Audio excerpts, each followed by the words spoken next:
Welcome sa Durs TV. Kung interesado ka sa ganitong news, huwag kalimutang isubscribe ang ating YouTube channel. Maraming salamat! Welcome po ulit sa ating panibagong update tungkol sa Kim Pao. Ihahatid ko po sa inyo ang pinakabago at pinaka-latest na mga kaganapan tungkol sa kanila. Kaya naman kung hindi ka pa subscriber ng ating channel, pindutin nyo na ang notification bell para lagi kayong updated sa mga balitang trending at napapanahon. So ayan, welcome back again sa ating YouTube channel mga ka-Kim-Pao, and ngayong araw nga pag-uusapan po natin ay tungkol sa mga kaganapan po kina Kim and Paolo Abilino. I'm sure isa rin po kayo sa mga nag-aabang sa mga ganap sa kanilang dalawa, lalo na tungkol sa birthday celebration ni Paolo Abilino. Pero bago ang lahat, hayaan niyo po munang i-share ko sa inyo itong pinost ni Chinita Princess sa kanyang Instagram account. Take note, panibago po itong post mga ka-Kim-Pao.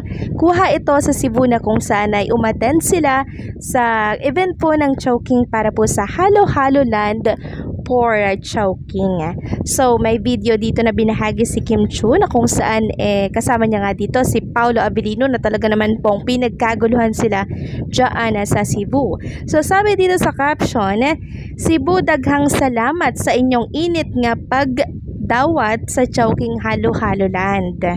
Sulit kaayo ang experience. Init sa panahon pero kabugnaw sa Chowking Halo-Halo Supreme. Ligon kaayo. Next stop, SM MOA. Kita-kits this Saturday, May 17, 3 p.m. Let's celebrate summer the supreme way dahil sarap ka summer ng Chowking. PS, don't miss out Chowking toasted siopaw is a must-try. Crispy on the outside, flavorful on the inside. Perfect ka partner sa inyong paboritong halo-halo.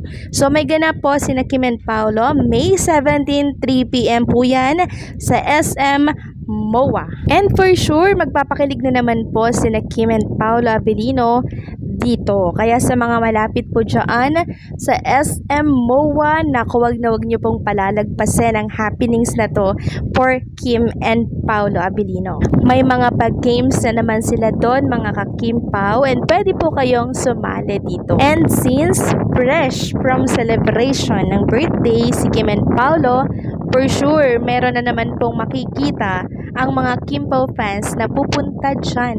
No, kung meron bang tan line sina Kim and Paolo. Samantalang nilapag at binahagi po ang My Love Will Make You Disappear BTS or mga behind the scene na Kim and Paolo Abilino.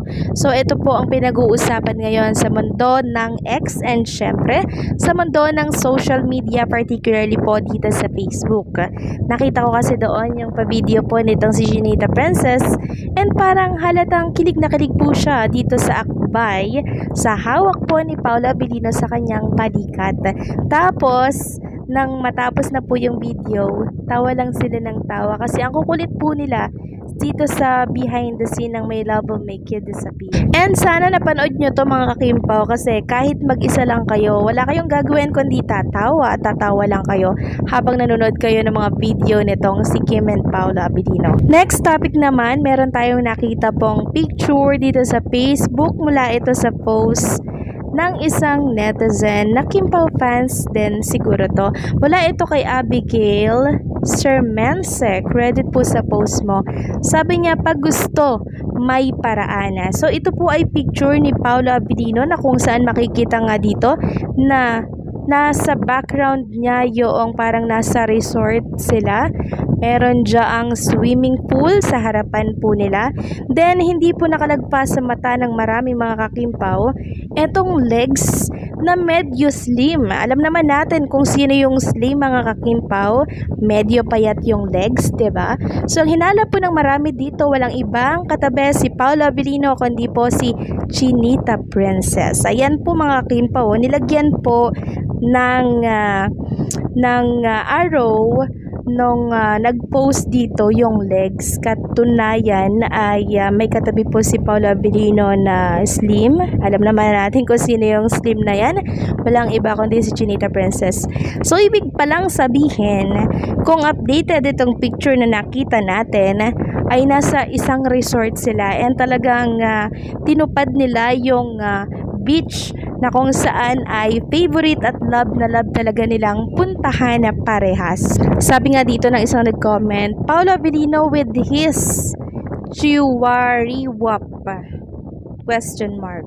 Then sabi pa ng isa, Paolo Avellino, Kim Chiu, thank you for bringing us so much kilig, joy, and happiness. God bless your union. So, kontento na po ang mga Kimpaw Nation, mga Kimpaw. Dito po sa picture na lumabas, kagabi pa actually to mga kakimpaw. Pero syempre, ngayon lang natin na balita. So, sabi dito, enjoy, Boss Paupi. Napapaisip tuloy po ang inyong lingkod kung si Kim lang ba ang kasama nito. Kasi imagine, from May 12 until kahapon mga kakimpaw, wala po si Chinita Princess dito sa It's Showtime.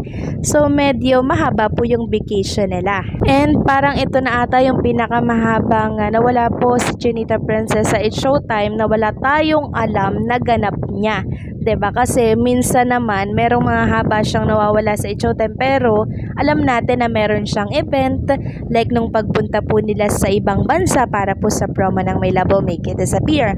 Pero ito kasing nangyari nung nakaraan from May 12 until kahapon hindi natin alam wala naman siyang ganap. And karaniwan naman nalalaman natin kung meron siyang photoshoot, meron siyang endorsement shoot. Kahapon talaga wala tayong idea kung nasaan siya. Pero isa lamang po ang tinitingnang anggulo ng mga Kimpaw Nation, kundi nag-celebrate, nag-vacation. Syempre, kasama si Paolo Avellino. Samantalang, bago patapos ang update natin mga kakimpaw, nais ko lamang pong i-share sa inyo itong naging photoshoot ni Kim Chiu para po sa kanyang bagong hinahawakan na endorsement.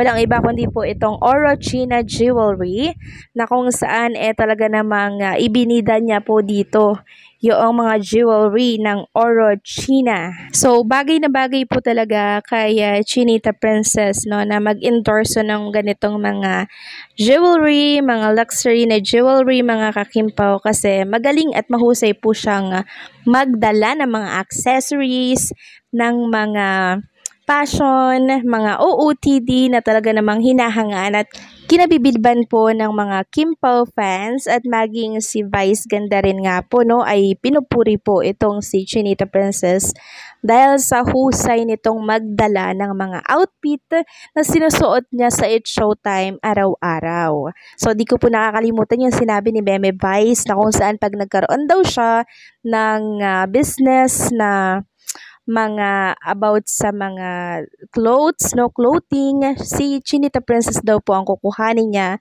ng taga-endorse ng naturang brand. Kaya walang duda, kaya siya po ang laging kinukuha ng mga bilyonaryong advertisers dahil sa karisma nito at husay mag-advertise sa market. So paano, hanggang dito na lamang po ang update natin. Maraming salamat sa patuloy na pagsuporta.